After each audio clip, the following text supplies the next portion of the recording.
Argentina's President Javier Milei has vowed to press ahead with economic reforms after securing a surprise victory in midterm congressional elections. The vote was a test of public acceptance of sharp cuts in public spending. Milei's win should unlock a multi-billion-dollar U.S. aid package promised by his ally, Donald Trump. An ecstatic president rushes into the arms of his supporters. Javier Milei's La Libertad Avanza party exceeded electoral expectations, more than doubling their numbers in Congress and more than tripling them in the Senate. The Argentine people have decided to leave behind 100 years of decline and persevere on the path of freedom, progress and growth. Today we reached a turning point. Today begins the construction of a great Argentina. The remarkable results mean Milei will have enough support in Congress to uphold presidential vetoes, fend off any impeachment effort, and push through his ambitious tax and labour reforms. The kids voted, democracy voted, the country voted, and this changes the entire situation in Argentina, the entire economy at the national level. All of this is beautiful.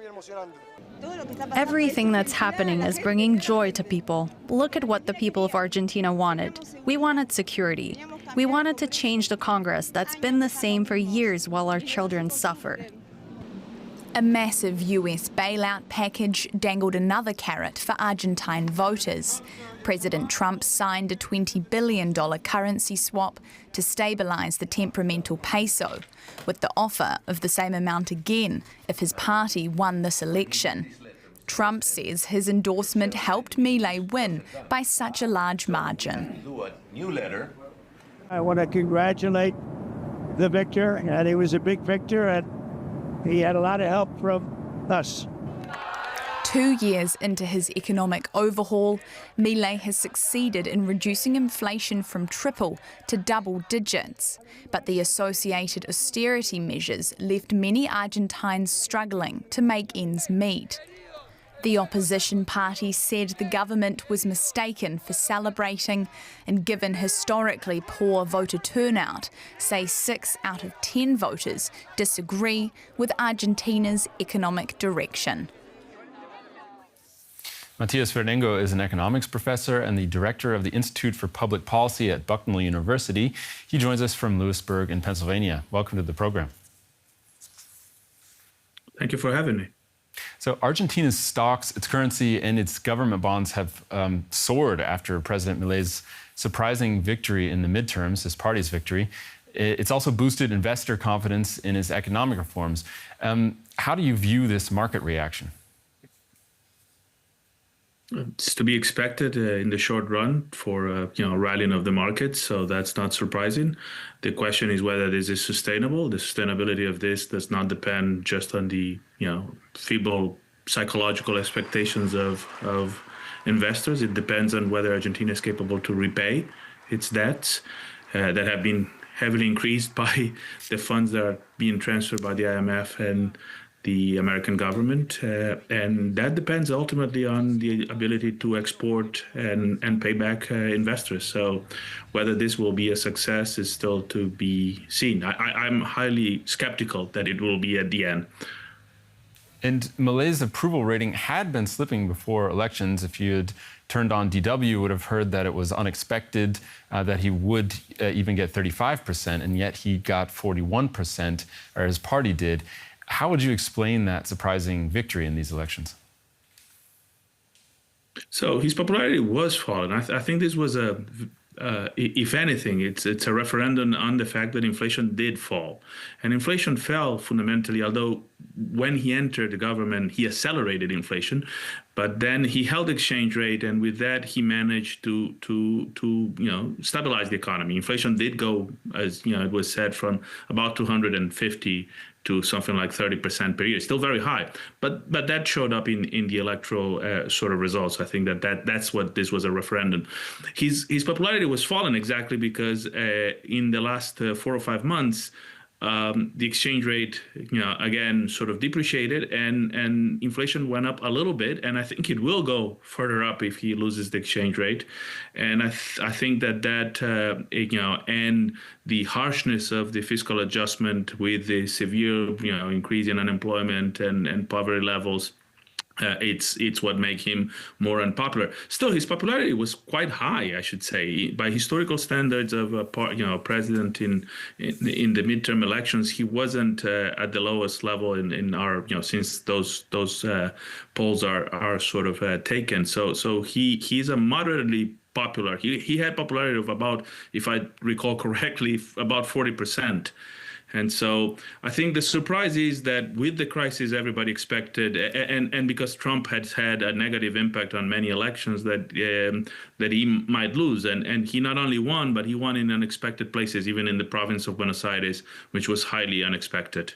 Well, let's talk about Trump's support there, because it does sound like what you're saying is, on one hand, voters wanted to give Milei a chance, or at least they saw some results from his radical economic reforms. But there was also the issue that the U.S. had been supporting Argentina through thick and thin, and Trump hinted or threatened that he would withdraw this support if Milei didn't win. Do you think that that had some influence on the results of this election? It's hard to say that kind of stuff. Certainly, to the extent that the Trump intervention allowed him to stabilize more or less the exchange rate, in the last few weeks before the election, I think that was a positive effect.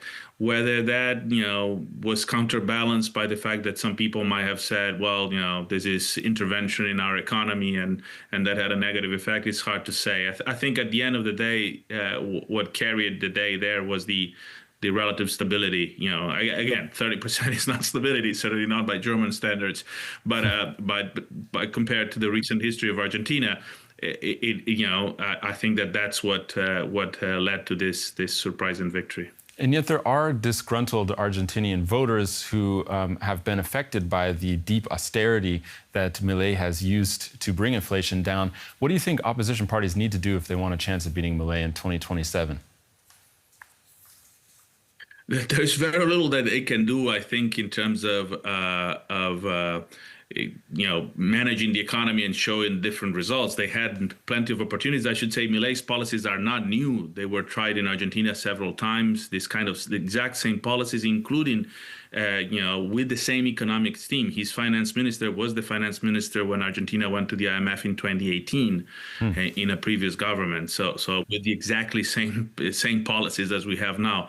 What they do need is to be unified. The opposition got Milei got about 41%, a little bit less, and the opposition got a little bit less than 35%. So it's a difference of 6 points. And what really failed was the center has collapsed. There was a new sort of coalition of governors that got only 7%. And so I think a unified sort of centrist sort of alliance would certainly have chances in 2 years, particularly if the economy stalls and does not grow. Matias Vernengo from Bucknell University, thanks for joining us. Oh, thank you for having me. My pleasure. Ignacio Albe is an Argentina expert at the Atlantic Council. He joins us from Washington. Welcome to DW.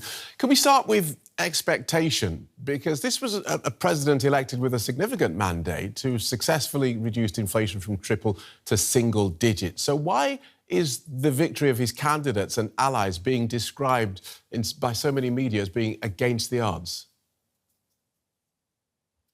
Thank you, Phil, for having me, and thank you to DW for having me. Really, it was a surprise result. The poll average that we were looking at in Argentina showed that the country was going to see two-thirds sort of tie between the Peronist opposition and Milei. Recent macroeconomic indicators had indicated that, and trust indicators had shown that the country was somewhat polarized towards those two-thirds, and that was really where the direction of the polling was. Now, recent indicators as of last week started to show that there was a trend change with market confidence from consumers suddenly shifting in the last few weeks. Of course, those results came in for those indicators right before the election, so that really came in as a surprise to many, and it really has shaped to a result that has exceeded expectations and surprised many pollsters, and reminding us that this is still a very evolving situation. Argentina is still traversing through a stabilization program that has oscillations in how the voters perceive it, and it really has surprised us many to see how strong the performance was for the president's party. And we're looking at a 68% turnout, roughly, in a country with a compulsory voting. So people will ask, was this an election about a population positively backing a president who has brought austerity to the country, or was it about disillusioned voters staying home?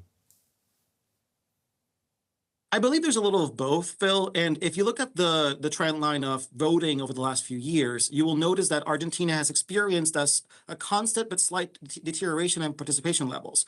Voting is, of course, mandatory, but it is not enforced in practice. So election after election, with the constant stagnation of the Argentine economy and growing frustration by voters with different parties that haven't been able to provide the results that they would like to see in the economy, you can see that many, many more people are dropping off from their participation, turning the country de facto from a mandatory voting system towards a more optional, in praxis, voting system. And when you look at the results, there's a little of both, right? You have people who are disillusioned as part of this broader trend line, and this is the result of that longer term trajectory. But you also have another dynamic, which is the polarization that I was mentioning earlier, which is that you see that there are 2/3 that have consolidated, with Milei, of course, and his coalition having 40% of support, but it's 40% within a 66% participation rate. So we'll have to see in the final general elections in 2 years what the number ends up being. But the trend line seems to be that the country is still very fragmented, with half of the country supporting these reforms and the other half broadly coalescing around the Parents Coalition and some other parties that might be more willing to negotiate, but are still on the other side of the aisle when it comes to these reforms. And so how influential do you think was this Trump bailout and, of course, the promise of more if Milei won? Did they, between them, buy these elections? I believe that the actual effect on the electorate wasn't as marked. I believe that you might have found some in the left side of the spectrum that might have been contrary to American intervention in the Argentine economy, who might have been galvanized to come out and vote against what they perceive as an intervention. But on the center, on the right, I don't believe that the intervention really had an effect on public opinion. It did, however, help to calm markets and to provide investors with the understanding that America was ready to assist with this swap line that Argentina has not yet actually activated. No resources have been used of that yet by Argentina, and it might well not need to if the country does its homework. Right. But it did calm the markets, which helped to provide this easing of some of those consumer confidence indicators that I was mentioning earlier, which may have been in the final 2 weeks ahead of the election, what gave the government that boost in confidence it needed right before the midterms. And a quick word about what's to come, because the president has predicted the new look Congress will be the most reformist in Argentina's history. So does that mean more austerity? I believe that austerity is not necessarily the word for it. I think that right now we're looking at a situation that has broadly been stabilized and in which public spending has been slashed or liquefied, as they say in Argentina, through inflation, by not adjusting for inflation, that's spending for over 2 years now. You see other indicators related to the government's own responsibility with its finances, its commitment to repaying its debts. So in the macroeconomic sense, there are many anchors that are really helping Argentina steer and move towards in that direction. What I think we're going to see is that Argentina is now going to use this momentum to truly do the reforms that previous pro-reform coalitions, such as the Juntos por el Cambio that President Macri led, were unable to do. That is what the country needs for it to anchor its future expectations and anchor long-term growth. That is tax reform, that is pension reform, that is labor reform. Those are the hard-cutting, deep-cutting reforms that the country needs, for which you need that kind of transformation for the economy. Thanks so much for talking us through that, Ignacio. Ignacio Albe from the Atlantic Council. Thank you very much.